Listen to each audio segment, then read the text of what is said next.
Hi everyone, welcome to my channel. हमारा आज का टॉपिक मेरी इस ड्रेस से रिलेटेड है जो मैंने पहन रखी है।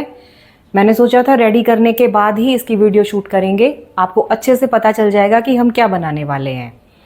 ये ट्यूलिप सलवार पे है, जैसा कि मैंने अब आपको फर्स्ट वीडियो में दिखाया। तो उसके ऊपर ये डिज़ाइनर कुर्ती ऐसे ही अच्छी लगती है। इसको मैंने बनाया है बहुत ही ईजी तरीके से। तो इसकी कटिंग चलिए स्टार्ट करते हैं। को डबल करके हमने इसको 4 फोल्ड कर लिया है। 17 इंच की हम इसकी लेंगे चौड़ाई, क्योंकि नीचे इसको ए लाइन में बनाना है हमें। यहाँ से ले लिया शोल्डर, अगर 14 है हमने ले लिए 7 इंच के। अब अगर हमने शोल्डर 7 इंच लिया है तो आर्म होल हम इससे 1 इंच एक्स्ट्रा ले लेते हैं, यानी 8 इंच पे हम लेंगे आर्म होल। और यहाँ से 1 इंच हम डाउन कर देंगे नेक से। नेक जो गला बनाएंगे हम, वो बनाएंगे 3 इंच पे। 3 इंच पे गला बनाएंगे। यहाँ 1 इंच ये हमने आर्म होल पे इधर डाउन ले लिया है शोल्डर। इसकी ऐसे कटिंग हो जाएगी। और 8 इंच पे ये लिया था, 1 इंच यहाँ कम हो के ये 7 इंच ही बचता है अब। ठीक है, ये हमारी चेस्ट की लाइन आ गई है। क्लियर हो गई होगी आपको।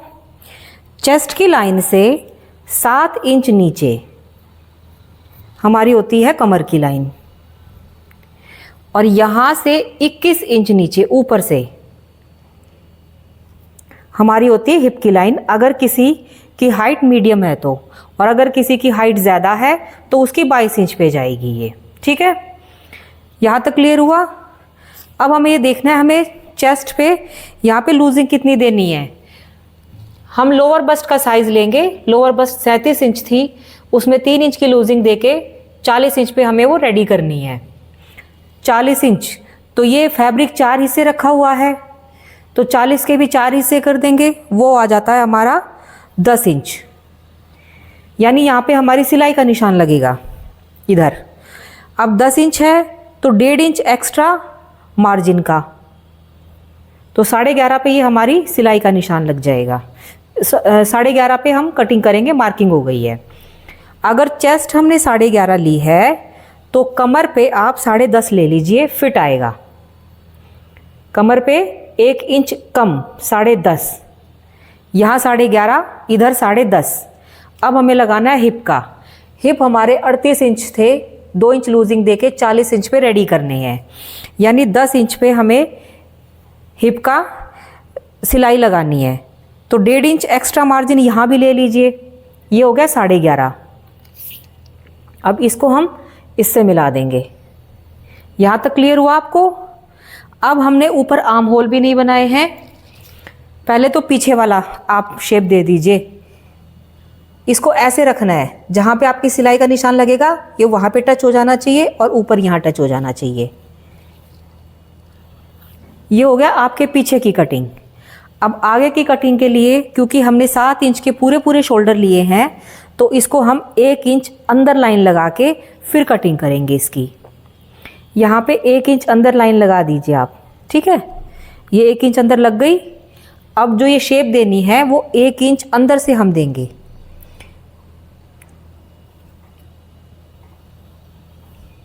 जो शेप देनी है वो 1 इंच अंदर से देंगे। इससे क्या होगा कि यहाँ हमारा फैब्रिक इकट्ठा नहीं होगा, आर्म होल में झोल नहीं आएगा। यहाँ तक क्लियर हो गया आपको, हिप के निशान तक क्लियर हो गया।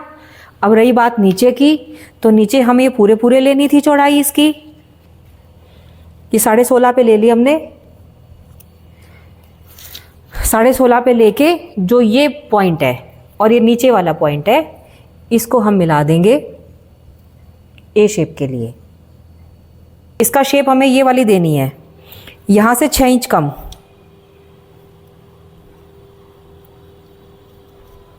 6 इंच कम इसकी शेप देनी है हमें। अब इस शेप को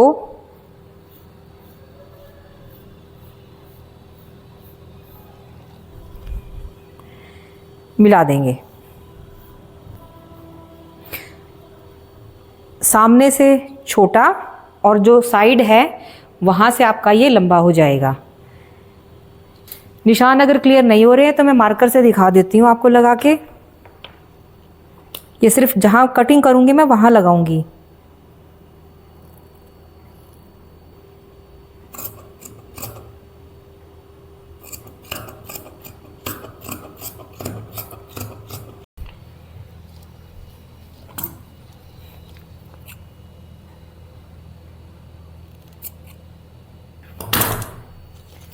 फ्रंट पार्ट का हम नेक बड़ा बनाएंगे और वी शेप करके इसको कुछ इस तरह से रखेंगे हम लेस को, तो ये बाद में होगा। अभी फ़िलहाल हम आर्म होल की कटिंग कर लेते हैं। ये देखिए, ये हमारी आर्म होल की कटिंग हो गई है। बैक पार्ट के नेक की कटिंग कर लेते हैं हम। यहाँ से भी ये 3 इंच लेना हमें और नीचे से भी इसको हमें 3 इंच ही लेना है। 3 इंच लेके आप या तो स्केल से शेप दे दो,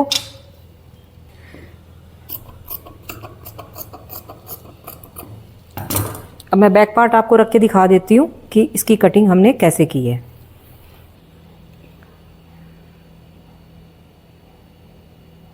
अब हम करेंगे स्लीव्स की कटिंग।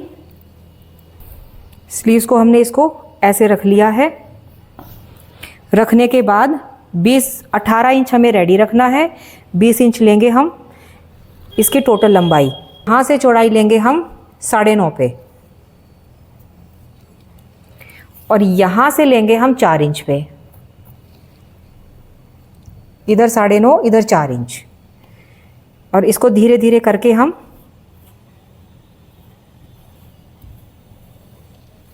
ठीक है।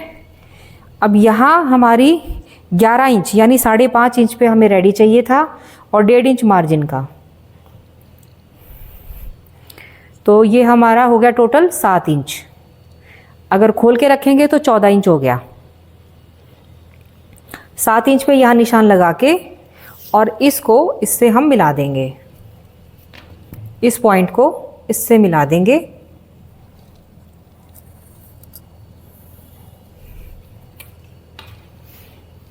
हम एक तो यहाँ कट लगा दीजिए एक सेंटर में।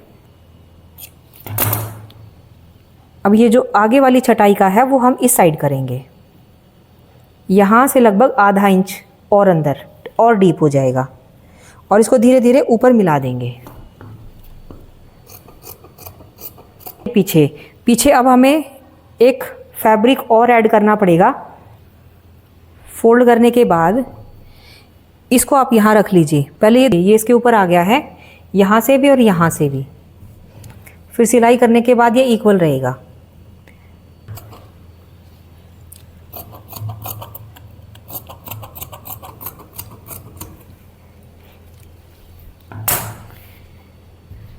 अब हम स्टार्ट करेंगे स्टिचिंग। तो सबसे पहले नेक रेडी कर लिया हमने। 10 इंच की लंबाई का ये नेक है, ऊपर से 3.25 इंच चौड़ा है। अब इसको एक फैब्रिक पे पेस्ट करके और इसका साइड का जो ये कपड़ा है हमने इसको फोल्ड कर दिया है। इसको अब हम गले पे सेट करेंगे। जो हमारा कुर्ते का गला है, गले के बीच में एक निशान, ये कट लगा दिया हमने। ऐसे ही एक कट हम लगा देंगे ये जो नेक के बीच का जो ये कपड़ा है इसमें। इस फैब्रिक पे भी कट लगा दीजिए। लगाने के बाद हमने सेंटर में निशान लगा दिया है बिल्कुल, ताकि हमारा गला सेंटर में ही ये लगे। एक निशान गले पे भी लगा दिया हमने सेंटर में। इसको पिन से अब हम अटैच कर देंगे इस फैब्रिक के ऊपर। सिलाई करने में आसानी हो जाएगी। और जो आपका पेस्टिंग जहां से शुरू है बिल्कुल उसके पास पास से सिलाई लगा देनी है। पिन हटाने के बाद अब हम फैब्रिक की कटिंग कर लेंगे। एक पैर की सिलाई जितना फैब्रिक अंदर रख के कटिंग कर लो और छोटे छोटे फिर ऐसे अंदर कट लगा लीजिए। लगाने के बाद इसको ऐसे मोड़ दो अंदर की तरफ। ये हमारा नेक रेडी हो गया है। बहुत बड़ा नेक है, 10 इंच का। अब इसके ऊपर हमने एक सिलाई लगा दी है। इसके ऊपर अब हम अटैच करेंगे लेस। लेस को पहले तो इस पर रख लीजिए। रखने के बाद इसको पिन से अटैच करेंगे फैब्रिक के ऊपर। पास पास पिन लगा दीजिए और जो एक्स्ट्रा लेस है उसको कट कर लीजिए। बिना कट किए लेस सेट नहीं हो रही थी, वरना वी शेप की आप बिना कट किए भी लेस मोड़ के सेट कर सकते हो। बट मुझे एक नीचे फ्लावर लगाना था, इसलिए मैंने इसको सेंटर से कट कर लिया था। ये नीचे एक फ्लावर मैंने और ऐड कर दिया इसमें कट करके। और फिर सिलाइयाँ लगा दीजिए, एक मैंने कॉर्नर पे लगाई है, एक सेंटर पे और एक बिल्कुल साइड में। और ये गला हमारा रेडी हो गया है। अब 10 इंच का गला काफ़ी बड़ा था, तो इसमें हम अंदर एक फैब्रिक ऐड करेंगे इस तरह से। यहाँ से दोनों साइड से हमने इसको 6.5 पे नाप के, क्योंकि मुझे 6.5 इंच का गला चाहिए था, दोनों साइड से बराबर नाप के इस फैब्रिक को हमने रख लिया है और पिन से अटैच कर दिया। फिर उसके बाद हमने इसके ऊपर सिलाई लगा दी है। अब ये कुछ इस तरह से रेडी हो जाएगा। अब जो अंदर की साइड है इसको इस तरह से मोड़ दीजिए। ये जो पेस्टिंग वाला जो फैब्रिक था आपका, उसके साथ मिला के ही इसको हम अटैच कर देंगे। अब आती है पीछे के गले की बारी, तो इसमें हम ओरेब पट्टी रख के इसको भी सिलाई कर देंगे। ओरेब पट्टी सिलाई करते टाइम ध्यान रखना है कि जो ओरेब कपड़ा है आपका, उसको खींचना नहीं है बिल्कुल, उसको ढीले लगाना है और कुर्ते को सीधा रख देना है। फिर सीधे सीधे गले को रख के उससे आपका अच्छे से सेट होगा। एक डबल सिलाई ऊपर से लगा दी और एक्स्ट्रा फैब्रिक हमने कट कर लिया। कट करने के बाद इसको ऐसे मोड़ देंगे हम, देखिए इस तरह से मोड़ देंगे।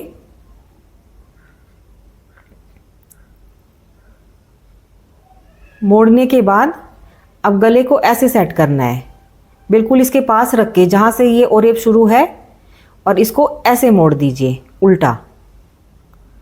जब आप इसको सीधा करोगे ना इस सिलाई को, तो ये गला आपका गुम सिलाई में चेंज हो जाएगा। यहाँ से डबल सिलाई लगा के जब आप इसको खोल के देखोगे तो ये देखिए ये आपकी गुम सिलाई लग गई है। अब गुम सिलाई लगने के बाद ये हमारे आगे पीछे के नेक रेडी हो गए हैं। तुरपाई बाद में करेंगे, अब हम करेंगे फिटिंग का निशान। तो देखिए ऊपर चेस्ट आपकी 36 थी, 3 इंच जोड़ के 39 हो गई, तो 19.5 पे निशान लगाया। जो लोअर बस्ट थी आपकी 37 थी, 3 इंच नीचे लोअर बस्ट होती है, तो 37 में 3 जोड़ के हो गई 40, यानी 20 पे 2 हिस्से कपड़ा रखा हुआ है ना, तो 20 पे ये 3 इंच नीचे निशान लग जाएगा। ऊपर 19.5, लोअर बस्ट पे 20, कमर पे 17 लगाएंगे। 32 इंच की कमर थी, उसमें 2 इंच की लूजिंग ऐड करके हो गई 34, तो 17 का डबल होता है 34। कमर पे हमने 17 पे निशान लगाया है। इनको इस तरह से मिला देंगे। अब उसके बाद हिप का निशान आता है। 38 हिप थी, 2 इंच मिला के हो गई 40, तो 20 पे निशान लगेगा। ये 40 का आधा 20 होता है। इनको इस तरह से मिला दीजिए इससे। अब नीचे इसको स्लिट नहीं छोड़नी हमें, तो नीचे तक सिलाई जाएगी। अब इसी सिलाई को धीरे धीरे नीचे तक इसको मिला दीजिए। ये हमारे फिटिंग के निशान आ गए हैं। इनके ऊपर अब आप सिलाई कर दीजिए। स्लीव्स में, शोल्डर में या इधर साइड में सारी सिलाइयाँ डबल करनी है। मैं सिंगल लगा के दिखा रही हूँ आपको, आपको हर सिलाई डबल करनी है।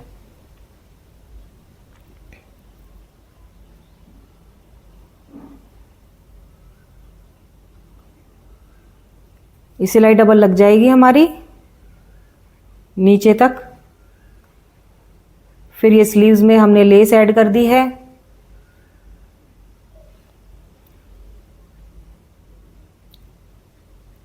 ये स्लीव्स इस तरह से रेडी हो गई हैं लेस लगाने के बाद। अब हम स्लीव्स को, बाजुओं को जोड़ेंगे सूट में। इस तरह से जोड़ना है, पीछे का हिस्सा पीछे और आगे का हिस्सा आगे की साइड। यहां से इसको पकड़ के अब सिलाई लगानी शुरू कर दीजिए आप। स्लीव्स को सिलाई करते टाइम भी ध्यान देना है कि कोई भी कपड़ा आपका खींचे नहीं, ना तो कुर्ते का ना ही स्लीव का।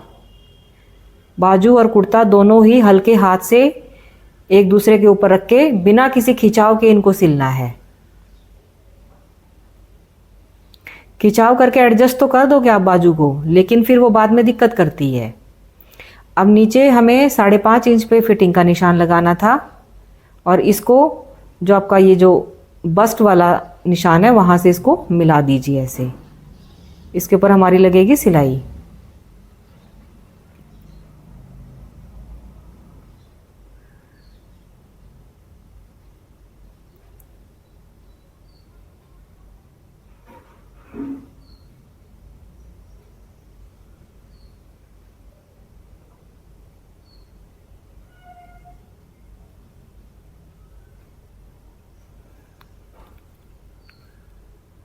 इसकी सिलाई करते चले जाइए। अब ये जो फैब्रिक है ये हमारी जो सलवार थी, ट्यूलिप सलवार बनाई इसके नीचे हमने, उसका फैब्रिक है। इस फैब्रिक को हम कुर्ते के नीचे पाइपिंग निकालने के लिए कटिंग कर रहे हैं इसकी ओरेब में। ओरेब में ऐसे ही होती है, स्क्वायर कपड़ा लेके इसको तिरछा मोड़ दीजिए, समोसे टाइप में त्रिकोण में मोड़ के लगभग ये 1.25 इंच चौड़ी हमने पट्टियाँ काट ली हैं और बहुत सारी पट्टी काटी हमने, क्योंकि नीचे पूरे एरिया में लगानी है हमें। नीचे का हमने ये पट्टियाँ इसलिए काटी हैं क्योंकि ये हमने राउंड में इसकी कटिंग की थी। अगर आप पट्टी लगा के मोड़ोगे तो फिनिशिंग आएगी, वैसे मोड़ोगे तो अच्छे से नहीं बन पाएगा। वो मुड़ तो जाएगा लेकिन फिनिशिंग नहीं आएगी, अच्छा नहीं लगेगा वो। अब कॉर्नर से देखिए कोना निकला हुआ था साइड से, वहाँ पे सोरे पट्टी को मैंने खींचा नहीं है बिल्कुल भी, ढीले हाथ से उस कोने में उसको छोड़ के फैब्रिक को थोड़ा सा, और फिर मैंने सिलाई की है। एक पैर की सिलाई दबा के ये पट्टी मैंने नीचे ऐड कर दी है पूरे में। अब इसकी हम पाइपिंग टाइप निकालेंगे बिल्कुल, तो एक बारीक सी कन्नी छोड़ के बाकी इस पट्टी को हमने ऊपर मोड़ दिया है। नीचे पाइपिंग मोड़ के फिर मोड़ दिया है। अब ये अंदर की साइड मोड़ेंगे, जो उल्टी साइड है हमारी। ये जो पाइपिंग हमने लगाई थी इस फैब्रिक को इसके अंदर दबा के, एक चीज़ और है, हमने नीचे से कट डाल दिए थे छोटे छोटे, ताकि आसानी से मुड़ जाए ये। जैसे गले में कट करते हैं हम छोटे छोटे ओरेब पट्टी में, वैसे ही इसमें भी हमने कर दिए थे। इससे आसानी से मुड़ रहा है ये नीचे से। ये सूट के हमारे अंदर वाला भाग है नीचे का। अब इस पे हमने एक लेस भी अटैच की है। पहले तो ये पाइपिंग बनाई थी, पाइपिंग अटैच की थी, अब उसके बाद हम ये लेस अटैच कर रहे हैं नीचे, लेस लगा रहे हैं सिलाई करके।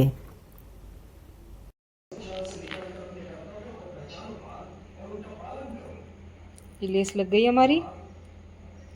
लेस लगने के बाद ये पाइपिंग हमने निकाली थी नीचे से, बिल्कुल पतली सी पाइपिंग निकाली थी हमने।